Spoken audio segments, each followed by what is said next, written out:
While Mahesh Patil joins us, let's take a conversation forward with him. Mahesh, good morning. Thank you for joining us. Mahesh, what is the right way of looking at the market? I mean, the news is bad, we all know that, but markets have already corrected. Are we reaching that point where one could say that a lot of bad news is in the price?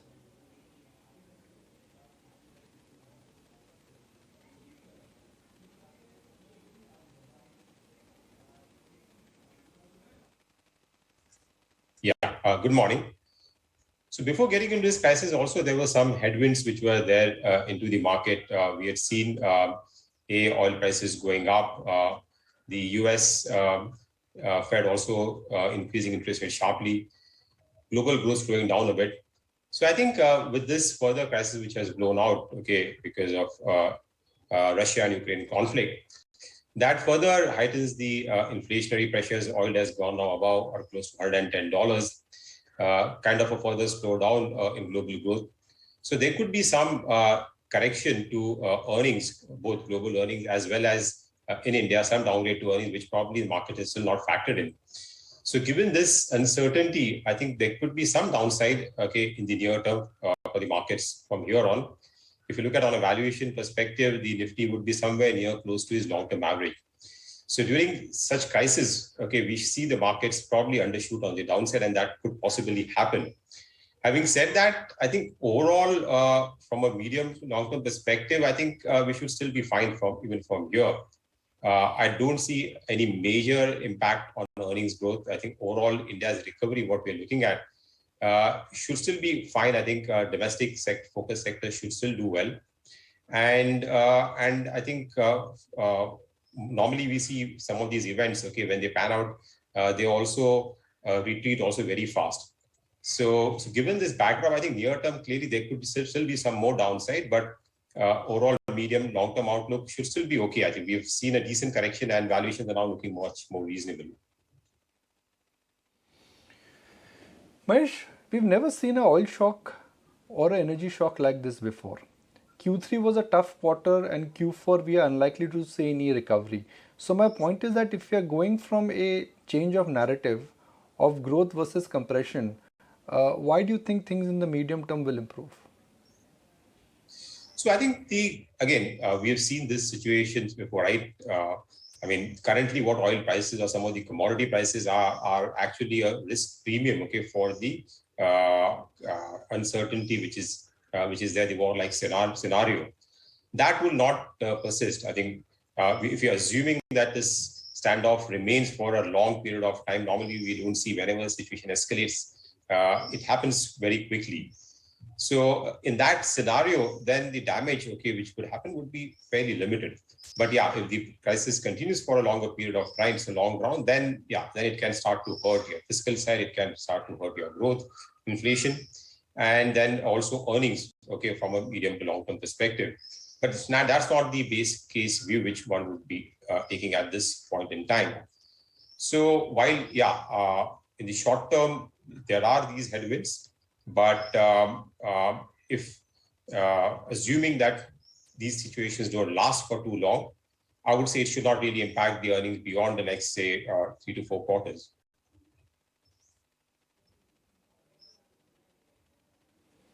Mahesh, now you said that inward-looking sectors are looking strong. So let me just throw some data at you.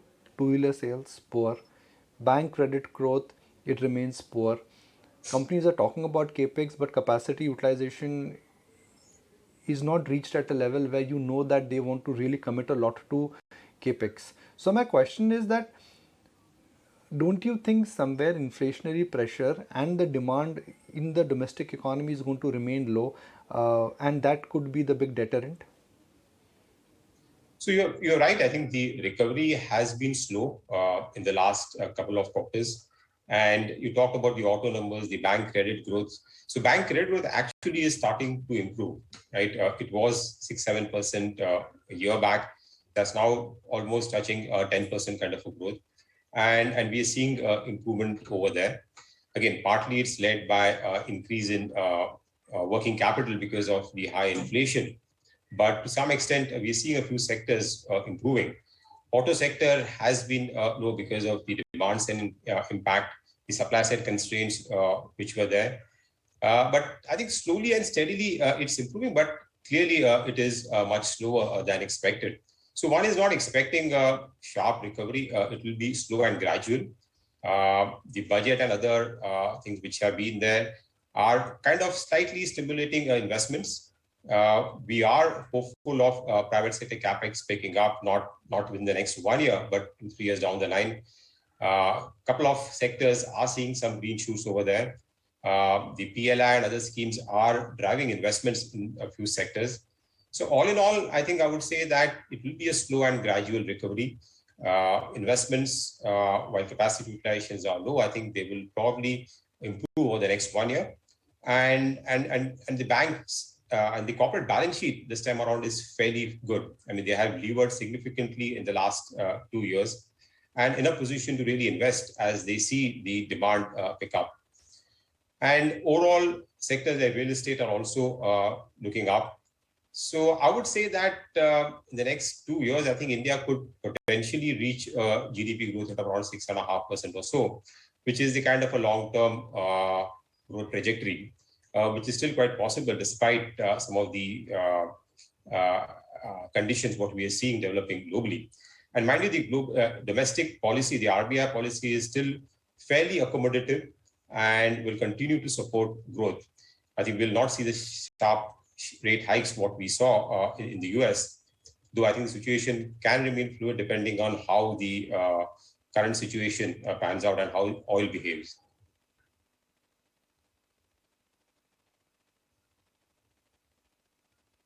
Good morning. So just seeing how oil is behaving, how inflation has been going up, in America at a 40-year high, Europe, we're seeing inflation go up in India as well.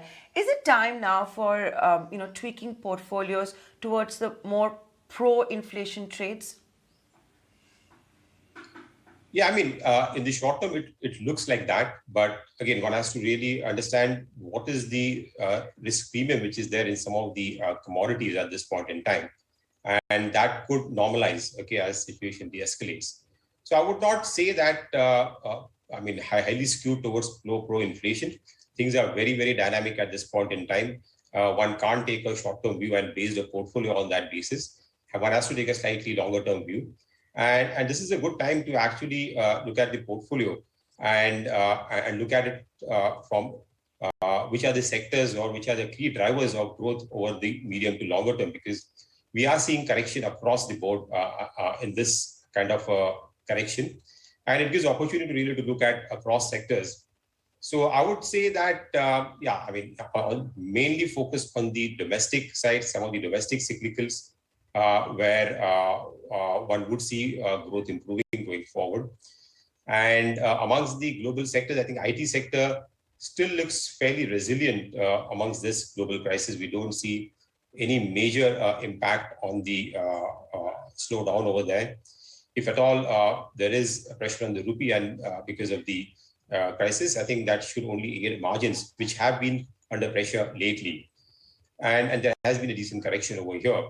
So mainly domestic cyclicals to some extent, pharma, IT are the sectors I think which one will be looking at.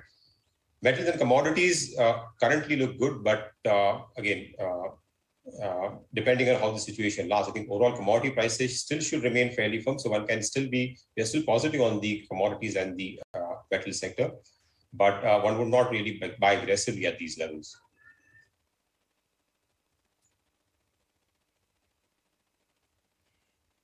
The global markets are right now, and these are all global cues at play. The Russian-Ukraine war that we're talking about, President Joe Biden's address to the nation today.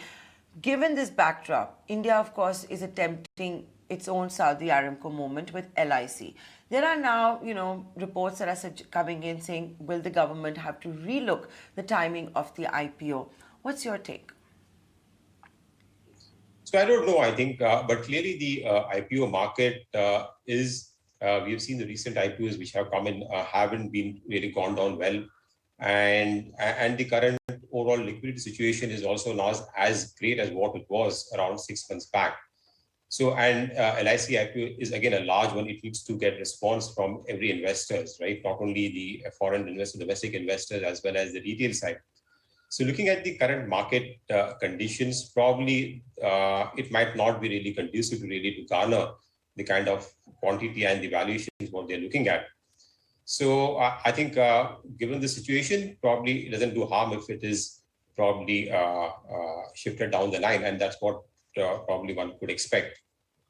At this point in time, general investors, the sentiment is slightly weak, and I think to get the valuations what the government is looking at could be a tad difficult. So one could see it getting deferred.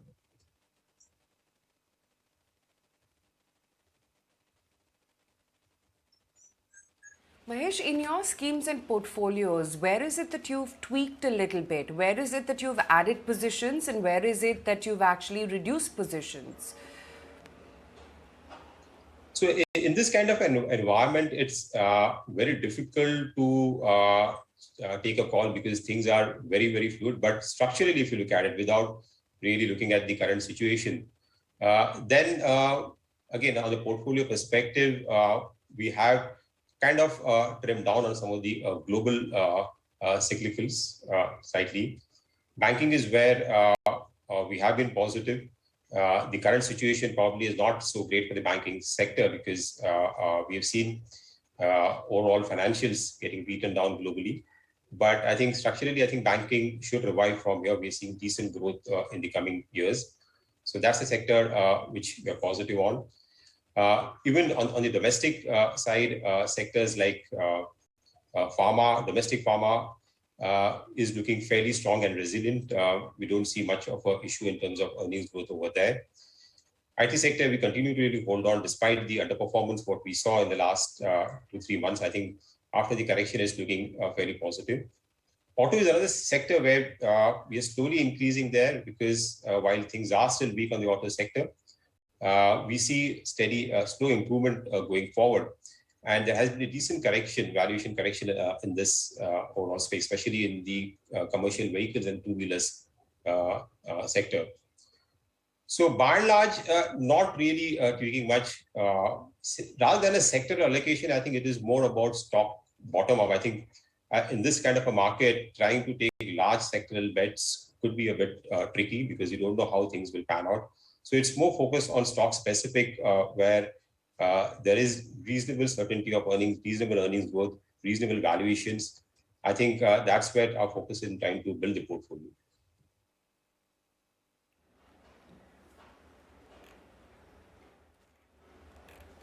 Interesting. But would you say, Mahesh, that at least the retail participants out there are slightly, safer right now sticking with large caps? Or would you say that's not quite the story, just going by your view on the bottom-up stories that you just talked about? So you're right about that. It's more a bottom out, so not necessarily mid caps, small cap, or large caps. Though I would say that slightly the favor will be towards large cap at this point in time. Mid cap and small caps have seen a correction, but they've still been buoyed by liquidity which has come in from the retail investors. And that could be tested in this market environment. We have seen some kind of a cracks over there, but I think the way things are unfolding, you could see some meltdown over there. The retail investors really panic. They haven't seen really a lot of the retail investors who had come in the last couple of years, new investors, they haven't seen a large correction. And how they behave in this environment is yet to be seen. So, and we always know that whenever there is a sort of the undershoot on the mid cap and small cap can be much larger. So given that, I would say bias towards large cap, but specific stock specific small caps and mid caps where the outlook or the story is fairly strong, I think one can still look at it. So I would say still market cap agnostic at this point in time. If at all one has to have a tilt, then large caps would be a better place at this point in time.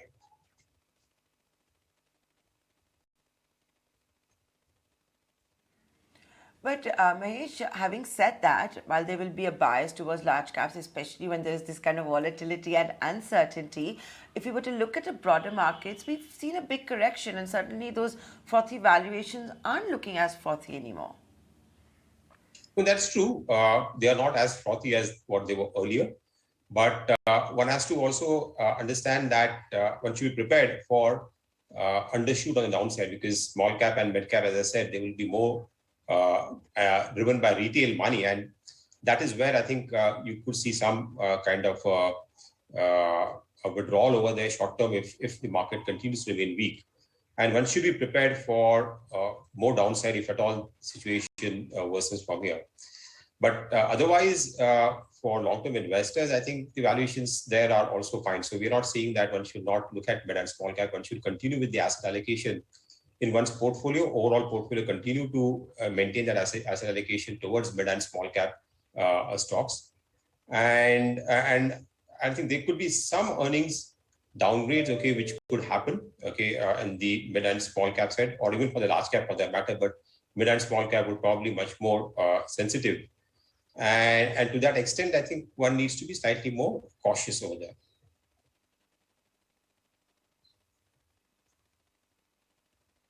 Speaking of caution, just with what all is happening, right? People have also lost money in this market. Is this the time to take cash off the table? I would say that I would not really say that it's time to take out cash, because I'm still not really negative on the overall medium long-term outlook. I think we'll still come out of this, and India's story still looks fairly strong. And it's very difficult to time the market, right? Even if you cash out over here and there is a correction, the recovery also from that will be equally sharp. And for investors normally to cash out and then get in, it's very, very difficult. I would say one has to be a bit cautious. One should not be aggressive over here.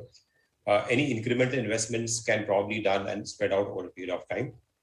So, given this, kind of a dilemma between the near-term outlook and the still positive longer-term outlook, I would say stay invested. Okay, if you are over-invested in the market and you have overshot your target equity allocation, one can probably take some gains over here. But clearly, I would not say that one should cash out and wait for a deeper correction, because I don't think it's still in a bull market, is what I firmly believe. This is a kind of a correction what we are seeing in the larger bull market. And from that perspective, it would not be wise to really cash out, because you never know. I think the situation globally can escalate and the markets can bounce back again very sharply. So one would not be able to catch that.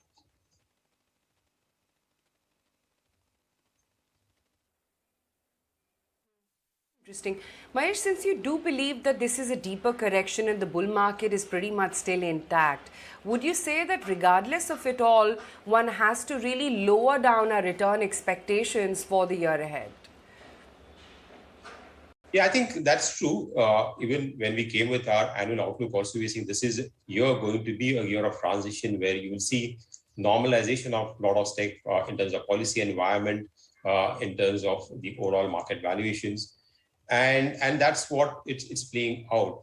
And with the other headwinds which have surfaced, yeah, this is going to be a year for consolidation, I would say, and return expectations will be muted. Obviously, if you're able to, because of the market volatility, if you're able to get at lower price points, your point-to-point returns could be slightly higher.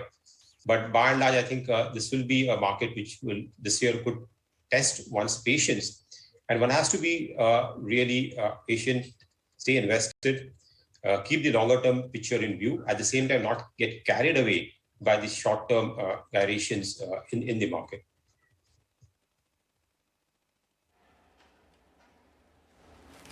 Sure. Mahesh Patil, always good having you on the show. Thank you so much for taking the time out.